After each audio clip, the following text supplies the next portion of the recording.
Aujourd'hui, la communication de Michel-Édouard Leclerc, forcément, elle est très compliquée à entendre pour nous, parce que quelques centimes sur les produits, ils pouvaient les prendre sur leur marche et non pas, encore une fois, le faire payer aux consommateurs, quoi. Nous sommes des centaines de milliers en France, ils sont 3 centrales d'achat aujourd'hui en face de nous pour acheter, donc c'est eux qui font la pluie et le beau temps.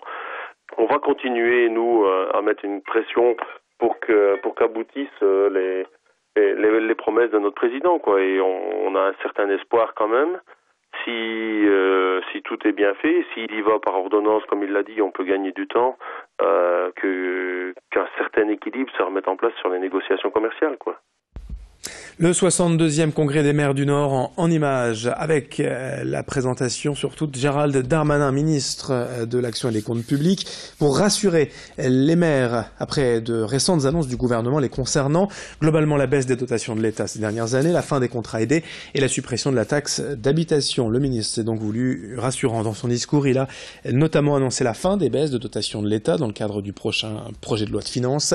Il s'est dit ouvert aussi à un autre modèle de fiscalité locale pour compenser la fin de la taxe d'habitation. On écoutera 2 maires de la région opposés justement quant à cette annonce tout à l'heure à 7h45. En image, également cette journée découverte des métiers de la police hier à Lille. 170 collégiens ont passé l'après-midi au commissariat central avec visite guidée des locaux, présentation détaillée des services et différentes brigades. Et vous le voyez sur ces images, une sensibilisation aux techniques de self-défense avec maniement d'outils comme le fameux tonfa, le bâton de défense des forces de l'ordre. En groupe, ils ont également pu découvrir les équipes de police scientifiques, les brigades équestres et cynophiles ou encore les motards de la police. Les collégiens ont aussi eu un temps d'échange à propos des drogues et du harcèlement. Idil Gunay a suivi pour nous cette journée découverte, explications et témoignages sur place. C'est pour tester, c'est pour voir un peu, pour s'intéresser. C'est un métier unique en son genre. Les gens de ma famille le font, du coup je pense que je préfère aussi ce métier parce qu'ils le font. Je trouve que c'est plutôt cool et voilà, j'ai envie d'essayer. Depuis tout petit, depuis que j'ai 5-6 ans, je rêve d'être gendarme, donc voilà. Servir ses proches ou la défense, tout ça, faire dans la sécurité, protéger les gens qu'on aime ou les autres. On enchaîne avec la hausse des tarifs chez le médecin. C'est le 1er novembre que ces hausses de tarifs entreront en vigueur. Pour bien comprendre, puisqu'il y a quand même quelques particularités, en fonction des pathologies, les rhumes ou les petites maladies entre guillemets, coûteront moins cher que d'autres maladies plus complexes. On écoute ces explications avec Céline Huret en plateau. Les tarifs des médecins généralistes vont augmenter à partir du 1er novembre en fonction de la pathologie du patient. Si vous allez chez votre généraliste pour une consultation traditionnelle, Pour un rhume ou une grippe, vous continuerez à payer entre 23 et 25 euros. Par contre, le tarif passera à 46 euros si la consultation est considérée comme complexe et 70 euros si elle est considérée comme très complexe. Une consultation complexe, c'est par exemple le suivi d'un enfant âgé entre 3 et 12 ans présentant un risque d'obésité ou encore si une consultation pour obtenir une contraception. Les consultations très complexes, quant à elles, concernent les pathologies les plus sévères. Une personne par exemple qui a besoin d'une greffe. Cette catégorie englobe également les rendez-vous durant lesquels les médecins doivent annoncer une maladie grave comme un cancer.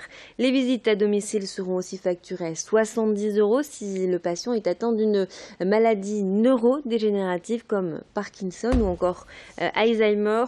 Concernant les remboursements, l'assurance maladie prendra en charge ces nouveaux tarifs à 70%, mais en cas de maladie de longue durée, les consultations seront remboursées à 100%.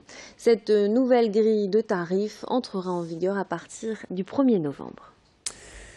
Et pour terminer ce journal, toute autre chose. Pour être compétitive aujourd'hui, les entreprises se doivent de produire le moins de déchets possible et être en mesure aussi de les réutiliser.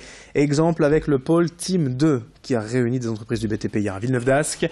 Pour étayer le propos, c'est une société lilloise qui a été mise en avant, créée il y a 200 ans. FIV FCB fabrique des machines capables de broyer des minéraux directement dans les carrières pour en faire du ciment. Son procédé se vend aujourd'hui dans le monde entier auprès des plus grands industriels. Mais l'entreprise continue d'innover et se lance désormais dans d'autres types de machines capables d'utiliser en fait des matériaux de bâtiments en déconstruction pour construire de nouveaux bâtiments. Explication au micro de Xavier Silly. On a aujourd'hui des bâtiments qui sont des passoires énergétiques qu'on est en train de démolir pour partie pour reconstruire des bâtiments qui soient moins énergivores. On a aujourd'hui un broyeur qui est innovant, qu'on pourrait tout à fait installer in situ sur un chantier de démolition. On aurait capacité à broyer les bétons de déconstruction et de pouvoir directement les réutiliser pour reconstruire. Et forcément, on va se retrouver avec énormément de matériaux, d'où l'intérêt de pouvoir les réutiliser in situ pour reconstruire. En football, en Ligue 1, le LOSC accueille 3 demain soir à 20h au stade Pierre-Mauroy. Dans le même temps, à quelques mètres de là, à Villeneuve-d'Ascq, le SBV à Lille Métropole accueille Nice pour cette nouvelle journée de Ligue féminine.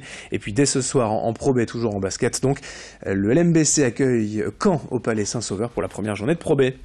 Fin de cette édition, 7h37 en direct. Dans un instant, vos prévisions météo.